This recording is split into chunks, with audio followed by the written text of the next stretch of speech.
শুভশঙ্কর সরকার যাদবপুরের এই তদন্ত কমিটির চেয়ারম্যানের প্রস্তাব প্রত্যাখ্যান করেছেন, কিন্তু যখন তাকে প্রস্তাব দেওয়া হয়েছিল তখনই আপত্তি জানানো হয়েছিল আরএসএস প্রভাবিত অধ্যাপকদের সংগঠন অখিল ভারতীয় রাষ্ট্রীয় শৈক্ষিক মহাসংঘের তরফে। আপত্তি জানিয়ে সংগঠনের তরফে বিশ্ববিদ্যালয় আচার্য, রাজ্যপাল এবং উচ্চশিক্ষা দপ্তরকে ইমেলও করা হয়েছিল। তাদের দাবি, হাইকোর্টের কোনো অবসরপ্রাপ্ত বিচারপতির নেতৃত্বে এই তদন্ত করা হোক।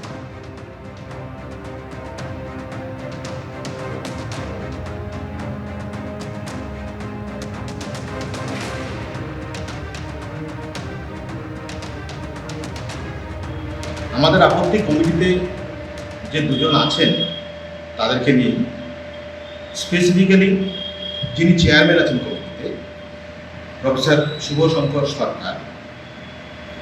আমরা জানি 2022 সালে এসএসসি টিচার রিক্রুটমেন্টের যে বেনিয়ম হয়েছিল তাতে হাইকোর্ট তৎকালীন পশ্চিমবঙ্গ সরকারকে ওনাকে চেয়ারম্যানের পদ থেকে সরিয়ে দিতে বলেছিলেন। আরেকজন মেম্বার আছেন যাকে প্রেজেন্টিং অফিসার করা হয়েছে, ডক্টর আবুল হাসনাত। তার রিক্রুটমেন্ট নিয়ে আমরা বহুদিন থেকে অভিযোগ করে আসছি। ফলে এইরকম ধরনের মানুষদেরকে কমিটিতে রেখে স্বচ্ছ, ইম্পার্শিয়াল, ইন্ডিপেন্ডেন্ট তদন্ত হওয়া সম্ভব নয় বলেই আমরা মনে করছি। তাই আমরা উপাচার্যকে চিঠি দিয়েছি